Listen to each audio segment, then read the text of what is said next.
بسم اللہ الرحمن الرحیم. باب ما یقع من النجاسات فی السمن والماء. سمن کے معنی گھی اور ماء کے معنی پانی. تو دو طرح کے مسئلے یہاں پر ہیں. پہلے باب کا ترجمہ کیجیے. گھی میں نجاست پڑ جائے اور پانی میں نجاست پڑ جائے تو کیا کریں؟ یعنی اس کو پانی کو اور گھی کو بہا دیں، پھینک دیں، یا اس کو پاک کر کے استعمال کریں. یہ مسئلہ ہے. تو ہم اس سلسلے میں فقہاء کرام کی بات مختصراً بیان کر دیتے ہیں. گھی میں نجاست پڑ گئی، مثلا چوہا گر گیا اور اسی میں مر گیا، تو اور گھی جمع ہوا ہے یا شہد ہے، شہد جمع ہوا ہے، یا اس طرح کی اور کوئی چیز ہے جیسے ڈالڈا ہے اس میں پڑ گیا اور وہ ڈالڈا جمع ہوا ہے، یا اس طرح کی اور بھی جو چیز ہو اور اس میں چوہا یا اس طرح کی کوئی نجاست پڑ گئی اور وہ جمی ہوئی چیز ہے، تو اس کے پاک کرنے کا طریقہ یہ ہے پہلے اس نجاست کو وہاں سے نکال کر پھینک دیں.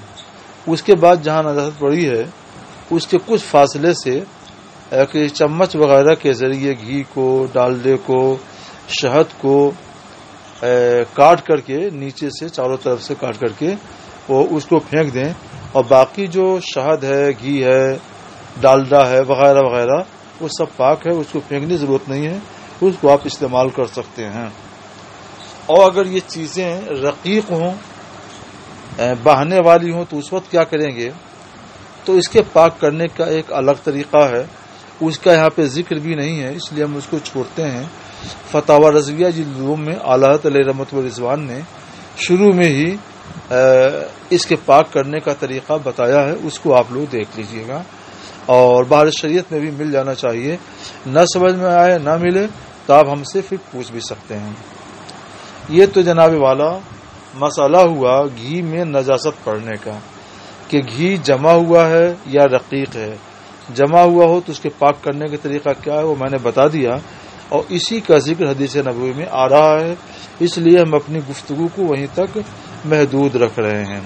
دوسرا مسئلہ ہے پانی میں نجاست پڑنے کا، کہ پانی میں نجاست پڑ جائے تو اب ایسی صورت میں کیا کریں. تو اس سلسلے میں ہم تھوڑی سی تفصیل اور وسعت نظری سے کام لیں گے. پانی قلیل ہے یا کثیر، اور راکد ہے یا جاری.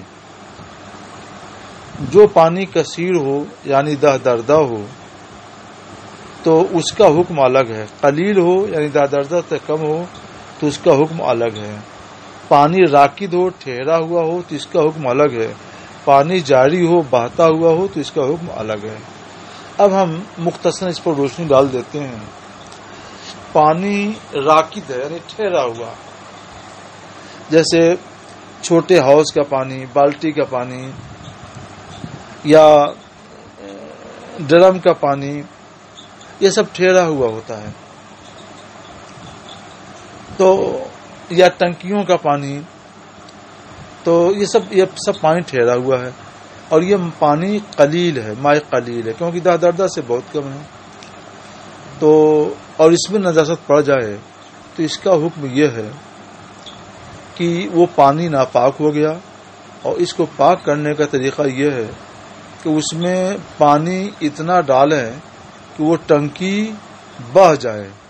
کچھ علماء نے لکھا ہے کہ 3-4 ہاتھ تک بہہ جائے، لیکن فتویٰ اس پر ہے کہ تھوڑا سا بھی ابل کر ٹنکی بہہ جائے تو وہ پانی پاک ہو جائے گا. اس زمانے میں جو ٹنکیاں چھتوں پر رکھی جاتی ہیں تو ان میں آسانی اس طور پر پیدا ہو جاتی ہے، یا جو ٹنکیاں بنائی ہوئی ہوتی ہے سیمنٹ کی، ان میں بھی ایسا کر سکتے ہیں کہ پانی بہہ جائے تو ایسی صورت میں وہ پاک ہو جائے گا. دوسری صورت یہ ہے کہ وہ پانی راکد نہیں ہے، جاری ہے. مثلا کسی نالے سے پانی بہتا ہوا کہیں جا رہا ہے، کسی کھیت میں جا رہا ہے یا کہیں اور جا رہا ہے، تو پانی تو نالے میں قلیل ہے، دردہ سے بہت کم، مگر بہتا ہوا چلا جا رہا ہے. کسی نے اس میں پیشاب کر دیا تو بہتر وہ بھی چلا جائے گا. تو بہتا پانی پاک ہے، اس کو ناپاک نہیں مانیں گے، مگر یہ کہ کوئی دلدار نجاست ہو اور جب پانی اٹھایا جائے تو پانی میں بدبو محسوس ہو، بس کسی نے پخانہ کر دیا کسی بچے نے، اور پخانہ تو نظر نہیں آتا لیکن پانی اٹھایا تو پخانے کی بدبو آ رہی ہے، تو اس کو ناپاک مانا جائے گا، یا اس کا ذائقہ بدلا ہوا لگا ہے تو بھی اس کو ناپاک مانا جائے گا۔ تو رنگ، مزہ اور کیا چیز ہے؟ 3 چیزیں ہیں، رنگ، بو، مزہ۔ تو رنگ بدلا ہوا ہو، تو دیکھ رہا ہے کہ پانی میں پاخانے کا رنگ نظر آ رہا ہے تو بھی وہ پانی ناپاک مانا جائے، اگرچہ وہ پانی بہہ رہا ہے مگر چونکہ نجاست ہمیں نظر آ رہی ہے کہ نجاست کا رنگ نظر آتا ہے، یا نجاست کی بدبو اس میں محسوس ہو رہی ہے، یا نجاست کا ذائقہ محسوس ہو رہا ہے، لہذا وہ پانی ناپاک مانا جائے گا۔ اور اگر پانی کا رنگ نہیں بدلا، مزہ نہیں بدلا، ذائقہ نہیں بدلا، پانی صاف ستھرا نظر آتا ہے، پانی اٹھائیے تو کوئی بدبو نہیں، منہ میں لیجیے کلی کیجیے بس ذائقہ نہیں، دیکھنے میں اس کا رنگ گھناؤنا نہیں، تو وہ پانی، وہ بہتا ہوا پانی ہے اور وہ پاک۔ تو یہ تو اب وہ خواب پانی قلیل ہو یا کثیر، اس کا حکم یہی ہے۔ اور جو پانی کثیر ہو، یہ تو مائع قلیل کا بھی حکم ہو گیا کہ وہ راکد ہے یا جاری ہے، تو راکد حکم الگ بیان میں نے کر دیا اور جاری حکم میں نے الگ بیان کر دیا۔ اب آئیے جناب والا مائع کثیر کی طرف۔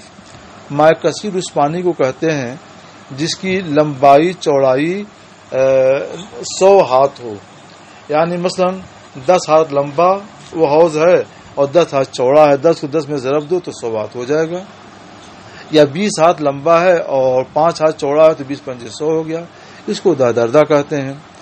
تو یہ مائع کثیر ہے، اور مائع کثیر میں اگر نجاست گر جائے، مثلا کسی نے پیشاب کر دیا یا شراب ڈال دی یا اس طرح کی کوئی ناپاک سرکہ وغیرہ ڈال دیا تو پانی ناپاک نہیں ہے، کیونکہ پانی کثیر ہے نا، تو کثرت کی وجہ سے وہ پانی ناپاک نہیں ہوتا ہے۔ ہاں، یہاں بھی رنگ، بو، مزہ اگر بدل جائے گا تو اتنا پانی ناپاک مانا جائے گا جتنے پانی کا رنگ نجاست کی وجہ سے بدل گیا، یا ذائقہ نجاست کی وجہ سے بدل گیا، یا بو نجاست کی وجہ سے بدل گئی، تو اتنا پانی ناپاک مانا جائے گا، جیسا کہ ایسا بہتا ہوا پانی بھی ناپاک مانا جاتا ہے۔ تو یہ جناب والا مائع اس پانی کا حکم ہو گیا جس میں نجاست گر جائے۔ ان پانیوں، اس پانی اور گھی کا بیان جس میں نجاست گر جائے، کیا حکم ہے؟ تو میں نے گھی کا بھی حکم بیان کر دیا، ڈالڈے کا بھی، شہد کا بھی، مائع قلیل کا بھی، مائع کثیر کا بھی، مائع جاری کا بھی، مائع راکد کا بھی۔ راکد مانے ٹھہرا ہوا پانی۔ اب اس کے بعد جو ہے یہی سب مسائل آئیں گے، ایک جگہ ہم نے مسئلہ آپ کو بتا دیا ہے، اور جہاں جہاں اس طرح کے ابواب آئیں گے ہر جگہ یہ مسئلہ آپ سامنے رکھ کر کے اس حدیث کو سمجھ لیجئے گا۔ قال الزہری، یہ امام ابن شہاب زہری ہیں رضی اللہ تعالیٰ عنہ، تابعی ہیں، وہ کہتے ہیں لا باس بالماء، پانی میں کوئی حرج نہیں، یعنی پانی پاک ہے، معلوم یغیرہ طعم اور ریح اور لون، جب تک کہ نجاست، نجس چیز اس کا مزہ نہ بدل دے، یا بو نہ بدل دے، یا رنگ نہ بدل دے۔ اس سے آپ سمجھ سکتے ہیں کہ کس پانی کا حکم ہے۔ یہ مائع جاری کا حکم ہے کہ پانی جاری ہو اور ذائقہ یا بو یا رنگ بدل جائے تو ناپاک ہے، یا پانی کثیر ہو اور تینوں وصف میں سے کوئی چیز بدل جائے تو پانی ناپاک ہے، اور پانی قلیل ہے تو اس کا ذائقہ، رنگ، بو بدلے چاہے نہ بدلے وہ ہر حال میں ناپاک ہے۔ مثلا بالٹی ہے اور آپ دیکھ رہے ہیں کہ اس میں بچے نے چند قطرے پیشاب کر دیے جب تک کسی نے وہاں سے ہٹا دیا، تو اس بچے کے چند قطرے پیشاب کی وجہ سے بالٹی کے پانی کا نہ تو ذائقہ بدلے گا، نہ رنگ بدلے گا، نہ وہی اس کے اندر پیشاب کی بو آئے گی، تو کیا اس پانی کو پاک مانا جائے؟ نہیں، وہ پانی ناپاک ہے۔ اور اس پانی کے پاک کرنے کا طریقہ وہی ہے کہ اس میں پاک پانی اتنا زیادہ ڈالیں کہ وہ پانی ابل کر بہنے لگے۔ تو یہ جو معلوم یغیر ہو، یعنی معلوم یغیر نجس ہو، طعم اور ریح اور لون، تو اس کا تعلق مائع کثیر سے ہے یا مائع جاری سے؟ مائع قلیل راکد سے اس کا تعلق نہیں ہے، مائع قلیل راکد تو ناپاک ہو ہی جائے گا۔ یہ تو ایک تعلیق ہوئی جس کی میں نے تشریح کر دی. اب دوسری تعلیق سنیے. امام حماد رحمۃ اللہ تعالی علیہ، یہ امام اعظم ابو حنیفہ رحمۃ اللہ علیہ کو استاد ہیں، محدث بھی ہیں، بڑے فقیہ بھی ہیں. وہ فرماتے ہیں لا باس بریش المیتہ، مردار کے پر میں کوئی حرج نہیں، یعنی وہ پاک ہے. اس سے پہلے ناخن وغیرہ کا بھی مسئلہ، بال کا مسئلہ آیا تھا اور شاید ناخن کا بھی مسئلہ آیا تھا، وہاں پہ ہم حکم بیان کر کے گزر گئے تھے. آج ہاتھی دانت کا بھی مسئلہ آ رہا ہے، اور کیا کہتے ہیں مردار جانور کے پر، مردار پرندوں کے پر کا مسئلہ آ رہا ہے، اور کیا کہتے ہیں صاحب، بس یہی دو چیزیں ہیں، ہاتھی کے دانت اور یہ مردار کا پر. کوئی پرندہ مر گیا اور اس کا پر آپ نے نوچ لیا.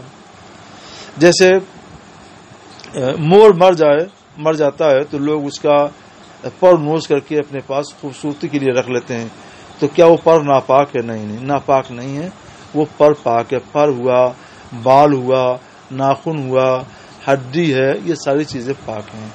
اس سلسلے میں ضابطہ یہ ہے کہ جانور کی ہر وہ چیز جس کے اندر جان نہیں ہوتی ہے تو وہ چیز جانور کے مر جانے سے ناپاک نہیں ہوتی.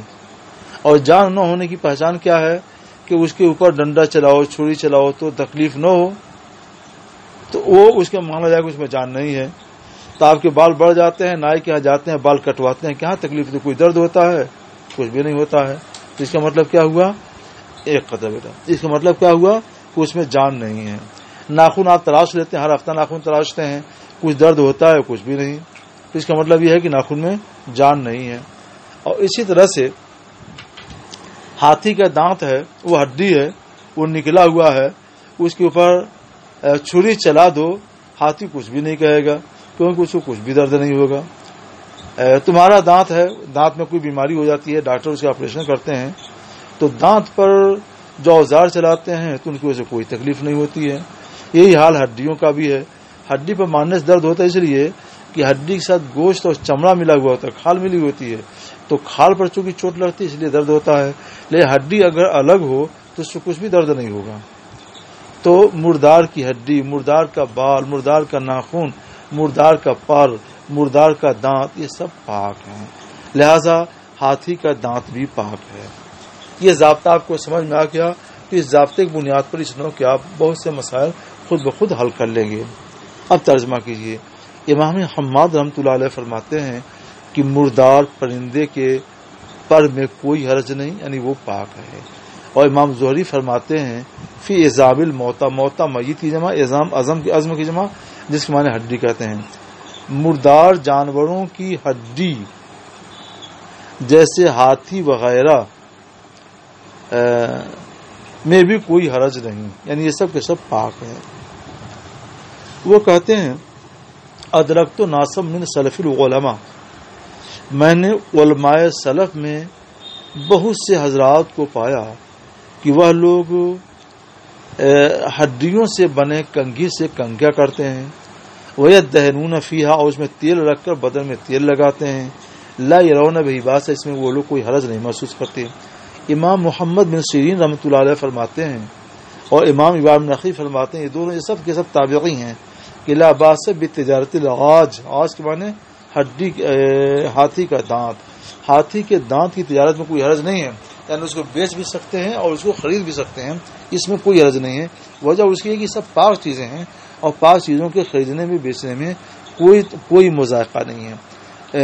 میرے عزیز بچوں، یہاں پر ایک لفظ پر غور کر لو. آج یہ فرماتے ہیں ادرکت ناسم من سلف العلماء، یہ خود تابعی ہیں امام ابن شہاب زہری، اور کہتے ہیں میں نے علماء سلف کو پایا. یہ علماء سلف کون ہیں؟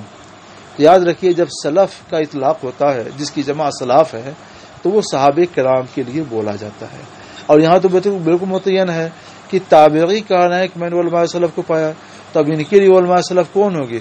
صحابہ کرام رضی اللہ عنہم اجمعین ہیں، اور ہمارے لیے بھی علماء سلف وہی حضرات ہیں، حضرات صحابہ کرام رضی اللہ عنہم اجمعین.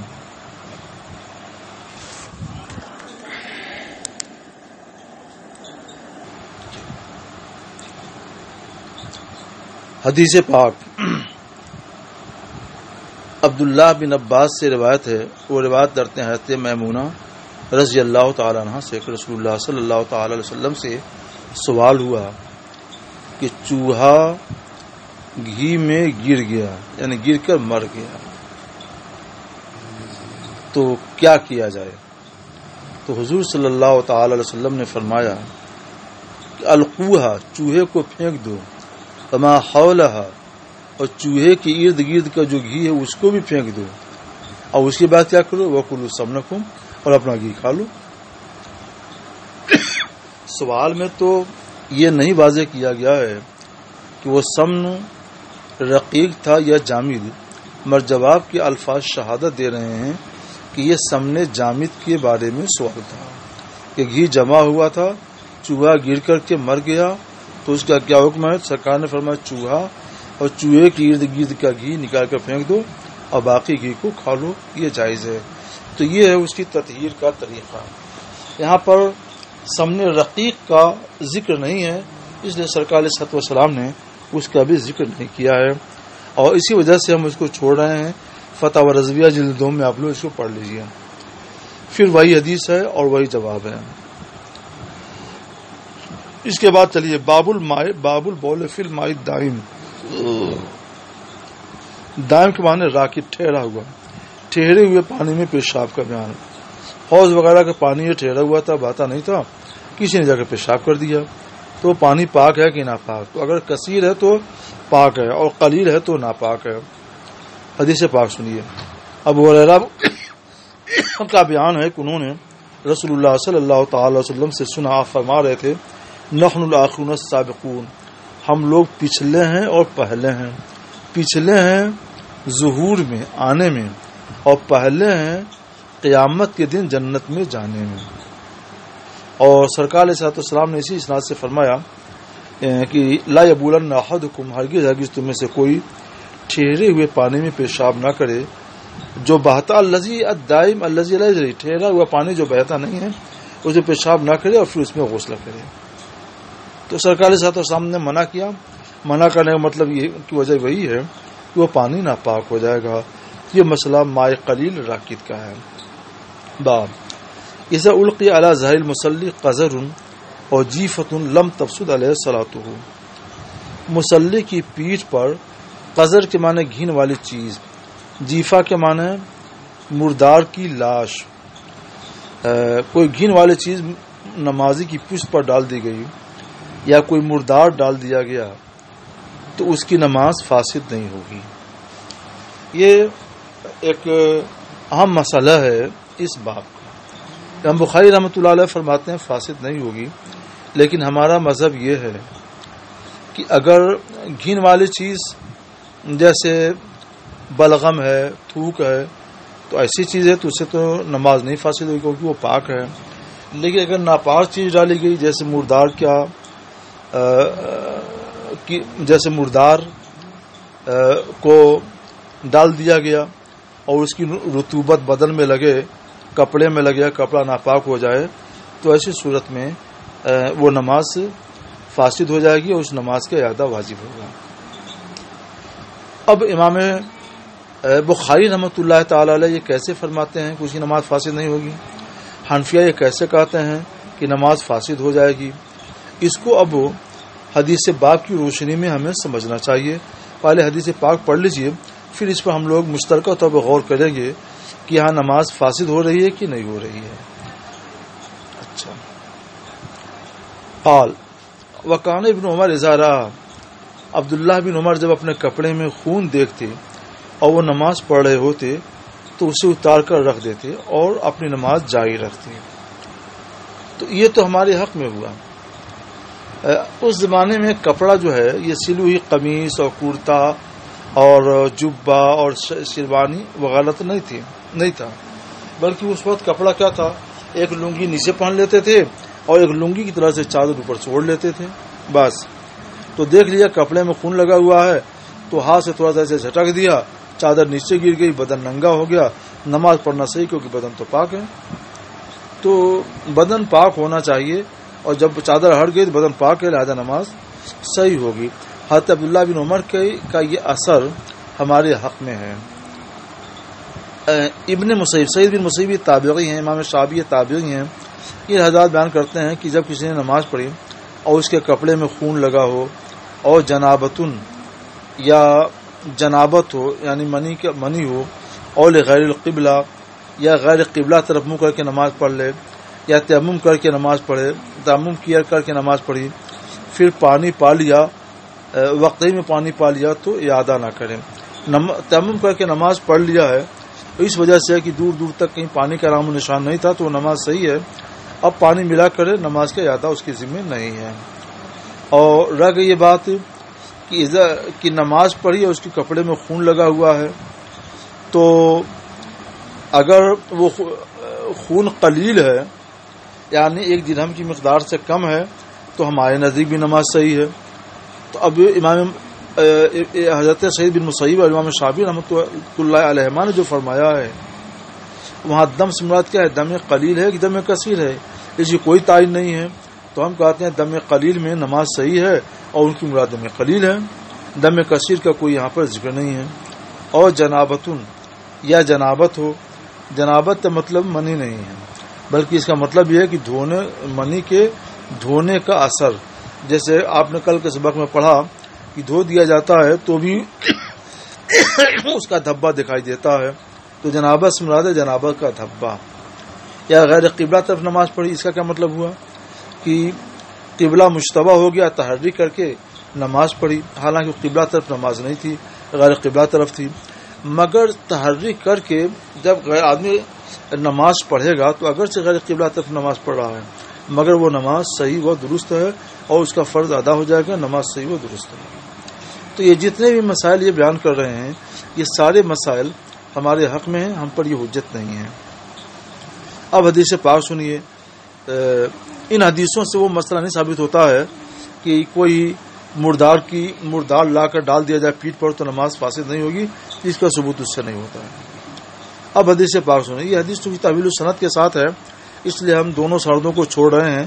عبداللہ بن مسعود رضی اللہ تعالیٰ عنہ کا بیان ہے کہ نبی کریم صلی اللہ تعالی وسلم بیت اللہ کے پاس یعنی کعبہ شریف کی طرف منہ کر کے کعبہ شریف کے پاس نماز پڑھ رہے تھے اور ابو جہل اور اس کے ساتھی بیٹھے ہوئے تھے۔ بتا چکا ہوں کہ جلوس یہ جالس کی جمع ہے، بیٹھے ہوئے تھے کہ اتنے میں ان میں سے بعض نے بعض سے کہا ایکم یجیو بے صلاح جزور بنی فلاں، بنو فلاں کے اونٹ کا بچے دان یا اوجھڑی کون لائے گا؟ اس میں بنی فلاں جو ہے اس کے ہاں اونٹ ذبح ہوا تھا، اونٹنی اور اس کی بچے دانی باہر رکھی ہوئی تھی، تو کون لائے گا اور پھر لا کر کے اس کو محمد صلی اللہ علیہ وسلم کی پوچھ پر ڈال دے گا، جس وقت کی وہ سجدہ کریں، جب وہ سجدے میں جائیں تو ان کی پوچھ پر ڈال دیں، کون یہ کام کرے گا؟ فم بوث اشقل قوم، سرکار تو نماز پڑھ رہے تھے تو قوم کا جو سب سے بڑا بدبخت تھا وہ اٹھا لے آیا، فنظر اور انتظار کرنے لگا، یہاں تک جب نبی کریم صلی اللہ تعالی وسلم سجدے میں گئے تو وضعہ علی ظاہرہ، تو اس کو حضور کی پیٹھ پر دونوں شانوں کے درمیان ڈال دیا، وانا انظر، اور میں دیکھ رہا تھا۔ عبداللہ بن مسعود کمزور تھے، پستقد آدمی تھے، کمزور تھے، فرماتے میں دیکھ رہا تھا لیکن لا اغنی شیئا، میں سرکار کے کچھ کام نہیں آ سکتا تھا۔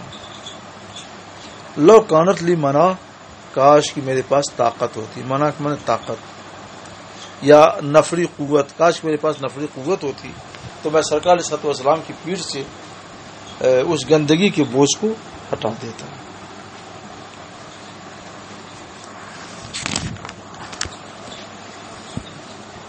قال عبداللہ بن مسعود کہتے ہیں فجعلوا یضحکون، پھر وہ لوگ ہنسنے لگے اور بعض کے اوپر ڈالنے لگے، یعنی یہ کہتے تھے کہ میں نے نہیں کہا تم نے کہا تھا، تو وہ کہتا میں نے نہیں کہا تم نے کہا، پھر کوئی کہتا تھا میں نے نہیں ڈالا تم نے ڈالا، یہ مذاق کرتے تھے، استہزاء کرتے تھے۔ اور رسول اللہ صلی اللہ تعالی وسلم سجدے میں پڑے ہوئے تھے، سر نہیں اٹھاتے تھے، سرکار کو پتہ نہیں تھا کہ ان کی سرکار کی پشت اقدس پر کیا ڈال دیا گیا۔ کسی نے حضرت فاطمہ زہرا کو اطلاع کی، وہ آئیں، فطرحت ہو تو انہوں نے اسے اٹھا کر آپ کی پیٹھ سے ہٹا کر پھینکا، اب سرکار علیہ الصلوۃ والسلام نے اپنا سر مبارک اٹھایا تو فرمایا اللہم علیک بقریش، اللہم علیک بقریش 3 بار، اے اللہ تو قریش کو اپنی گرفت میں لے لے، پکڑ لے۔